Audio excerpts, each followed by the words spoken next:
asalaamaaleykum mbokk internet yi seen football TV nuyu naa leen bu baax jeex leen di am mbégte saa su ne defal leen vidéo mbokk yi dañuy ñëw rek jox leen ay xibaar concernant actualité européen ak donc football du Sénégal suñu joueurs yi et tout donc avant ça nag ñu wax leen ngeen abonné ki dikkee si cause boobu ngeen gis vidéo bu ñu jóg nga ma ko saan ba ñu fàttee tamit une vidéo c'est très important yéen ñi nga xamante ne da ngeen bëgg ay maillot Sénégal blouson Sénégal le numéro ça ne bouge pas c'est le 77 352 31 0 yéen ñi am problème foo leen seetaan ne yëpp contacté leen ñu sur le même numéro mosoon nañu ko publicité xam ngeen bu baax li ñuy wax donc contacté leen ñu 77 352 31 01 mbokk yi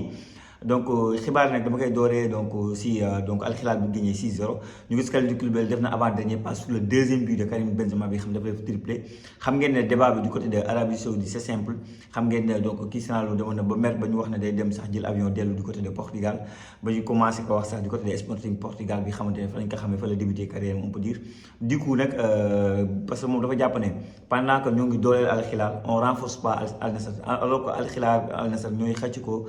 titre de championnat te li mu wax boo xoolee boo xool dëgg la xam nga ni maintenant ba toogoon mu ne Al Hilal mooy Real Madrid bu foofu noonu quoi parce que c'est am nañu doole xoolal à un moment donné jël nañu ci sax Neymar te ils n'ont même pas besoin de Neymar parce que sans Neymar jël nañu championnat pendant ce temps du côté de Al Nassr on voit que y a pas de énormément de renforcement te bu ñu fa renforcer sax du ñu jël un joueur de haut niveau à part commande bi ma gis ne jël nañ ko et tout sur les dernières années. Par exemple pendant que Etihad bu muy renforcer di jël ay Kanté Fabinho Danilo Karim Benzema Diaby Houssem Aouar ils sont jël nañu génn nañ si dara l'autre la Al Hilal Al Ahli sax ça va tuuti rek quoi mais da ngay gis ne Al Hilal dañ koy renforcer de trop parce que boo amee Nunez jëndee ko xaw ñaata millions du côté de Liverpool nga leen si teg Karim Benzema loolu beneen affaire donc maintenant nag ça a porté ses fruits le gars il vient il te marque 3 buts c'est un ancien ballon d'or donc loolu bu ñu ko fàttee. À noter Kalidou Koulibaly un top match derrière loolu aussi la dernier match bi la fois dernière déjà donc homme du match loolu c'est mérité et là avant dernier passe il était offensif ce genre de match Kalidou Koulibaly ils s'en sont très bien à savoir que donc championnat bi nar na neex d'ici la fin concernant Al Hilal donc ak leen kii di Al Nassr donc bu ñu jógee foofu dañuy wax suñu bizarrement démb kenn waxu si mais xam nga ne Sadio Mané démb la dugal 300e but de sa carrière. De sa carrière, c'est 300e but de sa carrière. Donc le meilleur buteur sénégalais, hein, il est extraordinaire. Donc les autres, il faut travailler. Quand je dis les autres, je pense à Iliman Ndiaye, je pense à tous ces jeunes joueurs-là, Assane Diao, qui sont pour l'équipe nationale du Sénégal.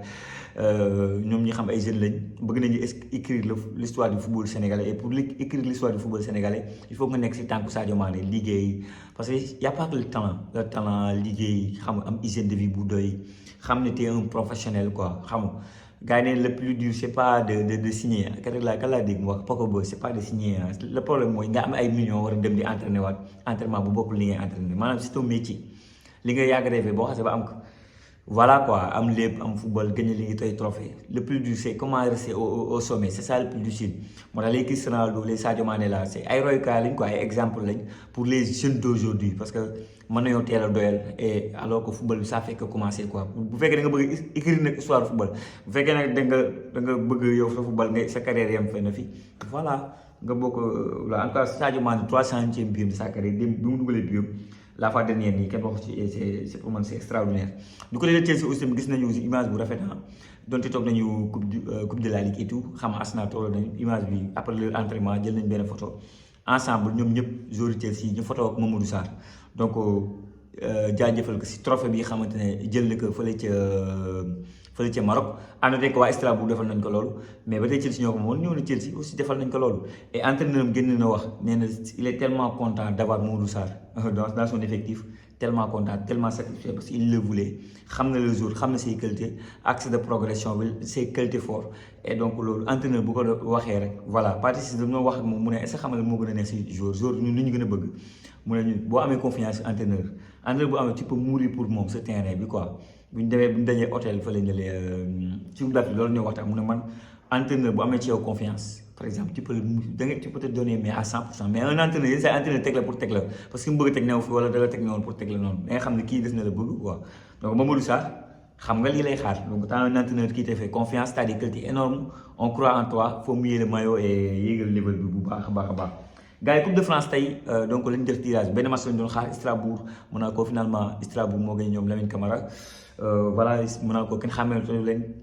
défaite gagné jaan Vitali une chance de trophée là quoi léegi tirage bi génn na faut savoir que Lyon moo jàmmaarloog Lens à savoir ça veut dire que Lyon bu Niakhaté bi qui est très bon avec un Endrick qui est voilà jamono bi ñooy wax ne il peut faire son retour comeback du côté de Brésil déjà donc il est en forme bii bu rëy la dugal contre Laval xam nga ñu doon 2-0 ñoom nag Lens nañu war a dee Lens bi xamante ne voilà dauphin du PSG Lens en grande forme avec un Abdallah Sima bi doublé ñoom ak 3 et un Malang Sarr bi nekk si défense bi Lens ce sera un bon match mais vu que c'est au Groupama Stadium Lyon peut se dire c'est une chance de gagner un trophée et pourquoi pas en demi-finale donc jouer ce dëkk loolu lu baax la. Concernant Olympique de Marseille ñoom ñoo ngi dajale Toulouse bu Pape Demba Diop mais ñu ngi koy joué Vélodrome je pense que Marseille n'a que ça actuellement éliminé à Ligue des Champions presque largué pour les jël championnat de France ñàkk nga trophée des champions donc tu cherches la Ligue des Champions bokk si jéem a bokk si podium bi actuellement même point que Olympique Lyonnais du côté de Ligue 1 française donc les chances de gagner une trophée depuis xaw ma ñaata 89 la ñu mujjee gagné Coupe de France xam nga 2000 ñaata ça fait 20 ans gagné wuñu trophée voilà donc du coup chance de trophée là ce sera difficile mais avec un Toulouse à domicile Vélodrome stade plein 60 000 places tu dois t'en sortir quoi si tu t'appelles Marseille. mais benn match bu xamante ne donc dina am aussi fu concerner ay gaynde c'est Lorient bi xamante ne ay Soumano moo ngi fa donc Bamba Dieng moo ngi fa ñu war a jàmbale Yves Van Diouf ak Antoine Mendy bi dugal bii gis nañu feet ni ñu ko feetee parce que ñoom aussi am nañu chance mën a gagner benn trophée ñu am un entraîneur Claude Puel donc voilà on va voir suñu gaynde yi que le meilleur gagne donc voilà. Strasbourg nag moom mu ngi dajeeg Reims Ligue 2 français Strasbourg aussi tamit moom je pense que war na si mën a génn donc yenn information yi xamante ne war nañ ko mën a joxe c'est Ibrahima Mbaye bi xamante ne on parle de lui du côté de Aston Villa à noter que c'est pas du titulaire indiscutable loolu moom c'est clair limpide maintenant est-ce que c'est le bon choix temps yii de base waxoon nañ fi Chelsea en mois de ma gisoon seen i commentaires ñi nañ ne non pourquoi pas moo mën Garnacho mënu Garnacho mën na fa jouer Chelsea il y a trop de joueurs Chelsea c'est voilà kenn xamul mën seen kii moom seen projet mu ngi noonu li yàlla xam doy na. Maintenant Aston Villa Unai Emery moo fa nekk Unai Emery néewoon na PSG xam na comment fonctionne la formation de manière générale du PSG les joueurs de Ligue 1 voilà xam na ko xam na peut-être les qualités bu baax d'Ibrahima mais est-ce que c'est le bon choix qui sait man je trouve que ba tey mën na imposer du côté de PSG laissons le temps faire xam nga les choses quoi l'avenir jël kenn xamul la mais bon laissons le temps 17 ans là jëlu may yàkkamti d'ici de 17 ans à 20 ans on verra lan ngay def est-ce que yow tu vas progresser est-ce que dina la jox plus de temps de jeu est-ce que Paris Saint-Germain va assister d'autres ailiers là tu pourras dire pourquoi pas changer de club mais à l'heure où l'on parle Aston Villa xam naa dina teg salaire bu doy parce que il a des qualités mais énormes il peut fii que beaucoup d'équipes Ibrahima Mbaye venait des jouer propre ñu ñëwal Coupe d'Afrique bii li ñu gis si moom ay qualité de vitesse de percussion de dribble non il peut jouer dans beaucoup de clubs quoi maintenant nag pour man à sa place damay jël sama temps du ma yàkkamti dara après ma xool lan moo gën ci man après ma def à noter que Aston Villa donc mu ngi koy bàyyi xel bu baax a baax côté donc Espagne faut savoir que kii di Mbappé waa Real moom lañ jox meilleur joueur du mois donc waa Real moom lañ ko jox ba tey donc Real Madrid Pintus waa Perez moo ko exigé donc il y a trop de blessés du côté de Real Madrid démb rek maa leen wax ne voilà donc blessés yi bëri na bëri boo xam ne Rudiger lañu yaakaar ne war na mën a ñëwaat donc Pintus loolu lu ñu wax la ba tey foofu Espagne tey gis nañu ne kii dafa écrasé carrément plus de 3 buts Atlético de Madrid Real Betis Séville qualifié gis nañu Lookman mu joué ay minutes donc Lookman xam nga ak le maillot bleu et tout donc des chances pour Atlético de gagner benn trophée Atlético Bilbao moo fa nekk ñoom ñoo fa nekk Barça moo fa nekk et tout donc chance de gagner Real moom toog ne xam ngeen ko donc on verra Coupe d'Espagne suba le 13h donc midi si suñu heure la ñu war a def tirage bi donc demee incha allah donc bu ñu jógee foofu Moussa Konaté xam naa ne gars yi gën nañ ko dégg mu nekk Bourdieu équipe bu Sadio Mané bi xam ne propriété la fa moom nag jógee na fa dem na Kazakhstan la leen signé ay waa Moussa Konaté ak mënoon a dugal nag Aliou Cissé bëggoon ko trop nag mooy loolu nekk xaritu Sadio Mané bonne chance gars yi donc Cheikh Sabaly aussi tamit c'est maintenant officiellement dem na du côté de Vancouver donc dem MLS jouer et comme j'ai dit je suis d'accord avec son choix même si keroog gis naa seen i commentaires encore une fois man seen i commentaires damay lire lépp que c'est pas peut-être que mën na perte place am vis-à-vis de l'équipe nationale du Sénégal et tout et que mënoon na toog xaar ba l'année prochaine jël beneen équipe bu loolu yëpp ça se comprend mais encore une fois man bi ma gisee le salaire de bi ñu ko doon fay sa fii Metz dama waaru je pense que l'équipe nationale du Sénégal c'est le plus petit salaire moom Lamine Camara bi nekk Maroc moo ko salaire et gab bi dafa rëy quoi salaire bu ndaw la ko gars yi genre si xaw a salaire stagiaire ñu yokk si tuuti rek xam te dafa yàgg Metz quoi il n'a plus rien à prouver là-bas c'est à Pape Thiaw nag nekk MLS taxul duñ la convoqué Lionel Messi donc dañ koy convoqué Argentine ak keneen donc c'est un championnat tu joues tu es titulaire on doit mën nañ la convoqué pour man war la mën a yàqal dara encore man je lui souhaite bonne chance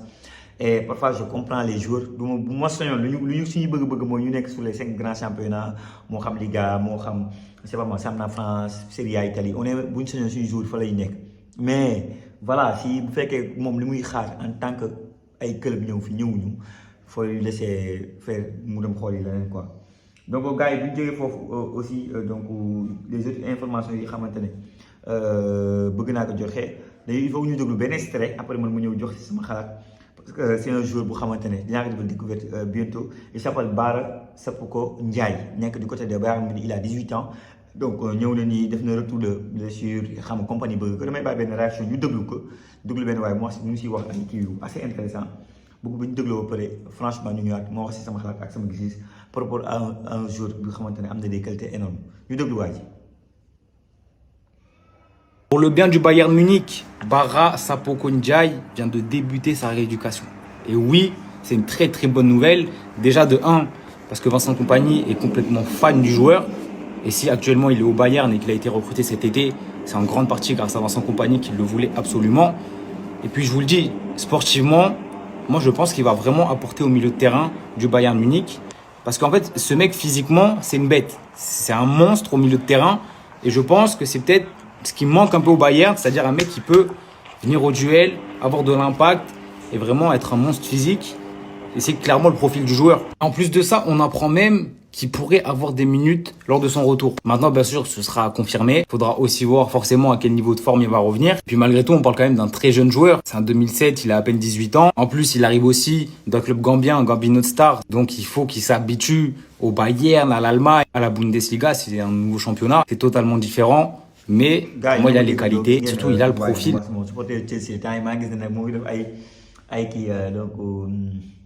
ñu ngi koy wax ay pépites joxe ay découvertes joxe ay jeunes joueurs sénégalais ba benn sénégalais bu ñuy wax Isaac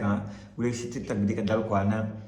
man dama mer quoi am ñoo xam ne dañuy profité si baaxu sénégalais si réseau yi xam sénégalais boo nekkee booy wax si ñoom rek dañ lay dooleel surtout boo nekkee beneen dëkk et tout mu ne moom non moom li muy def nii passion la et man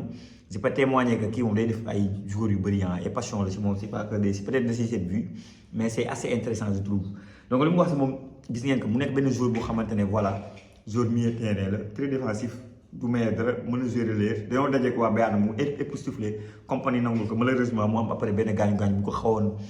téye un peu de instant mu ngi ñëwaat nànk-nànk et je pense qu'en fin de saison xam ngeen ne Bayern Munich par rapport en général les points yi xamante ne koy am en championnat boobu dina mën a am temps de jeu y a de la marge pas en Ligue des Champions mais en championnat au moins de jouer de toucher bal bi laal bal bi en tout cas ça montre encore une fois on a énormément de joueurs donc maa ngi wax ne am na défenseur bu signé Milan nga am joueur bu nekk bu signé Liverpool am un ailier sans compter les Mohamed Sow bi nekk de Leipzig bi xam nga fay def essai je pense que ça peut marcher ak l'autre là Mohamed Diop aussi très fort xam nga U17 ba tey on a tellement de jeunes que je me dis waouh on travaille bien pour suñu formation donc Gambien yi xam nga kii c'est pas parce que di ko ne benn club bu tudd Gambinos xam nga yu demee noonu ngeen yaakaar ne Gambien c'est un Sénégalais bàyyi leen di ñëw sama gars yi ñëw teg ñu ñëw nag dal fi ne Mohamed da nga bëgg suñu joueurs yi nangam kii du Gambien Sénégalais la. Encore une fois, le gars il a 18 ans, il a fait une découverte, mais balaa ngaa dugg sur les débats xam nga découverte balaa moo neex souvent bu waa ji am tuuti temps du côté de Bayern donc li ñu gisagul c'est le match bi mu def ak waa Bayern époustoufler match bi parce que Kompany il faut savoir qu'avant muy jouer ak seen milieu terrain la donc convaincre Kompany déjà il fallait le faire déjà waa Bayern jël la te ba tey anti mu ngi am ci yow confiance. Donc ça veut dire que tu as des qualités énormes. Maintenant, pour nous, il faut nous guider sur le terrain. Après, c'est facile pour nous voir si quoi. Ce sera intéressant de se découvrir si Boy dit Bara Sapoko Ndiaye. Il a 18 ans. Il n'est que Bayern Munich. À noter que si nous créons aussi, il faut résister le contrat. Mais il y a le temps aussi. Mon respect, il faut mieux vous connaître de mieux. Double d'ailleurs, déjà, mais respect, il faut m'amour. La façon dont mon nous signé donc si Bob les clubs, la façon dont nous signé équipe parce que moom daanaka Mbaye Diagne moo convaincu ay dirigeants yu jënd xam nga day mel ni ñoom bëgguñu ko jënd ay dirigeants ñoo ne ay joueurs bu ñu bëgg moo tax pour le convaincre joueur bi ñambaas yi ne non wala sama compatriote bi il est très bon ñu allé ci club bi mais xam nga football toog ay 1 an 2 ans football ça commence à bien faire pour Kouyaté et il n'a plus 23 ans maintenant Kouyaté on l'aimera toujours Kouyaté ba bi ñu finale bi veille bi dem na 7 jours yi joxe na fa ay conseils yu intéressants et c'est quelqu'un qui a mouillé le maillot un éternel capitaine je dirais et donc on lui souhaite bonne chance pour mu retrouver beneen club donc mbokk yi de manière générale li mu nekkoon xibaar yi xamante ne bëggoon naa ko partager ak yéen bàyyi leen ci commentaire ngeen wax ma seen xalaat ak seen gis-gis wax leen ne mën ngeen ma doole si yenn plateforme bi moo xam TikTok la moo xam Instagram la boo tapee Senfootball TV incha allah di ngeen gis suñu logo bi jaajëfal naa leen wax leen ba beneen sur Senfootball TV.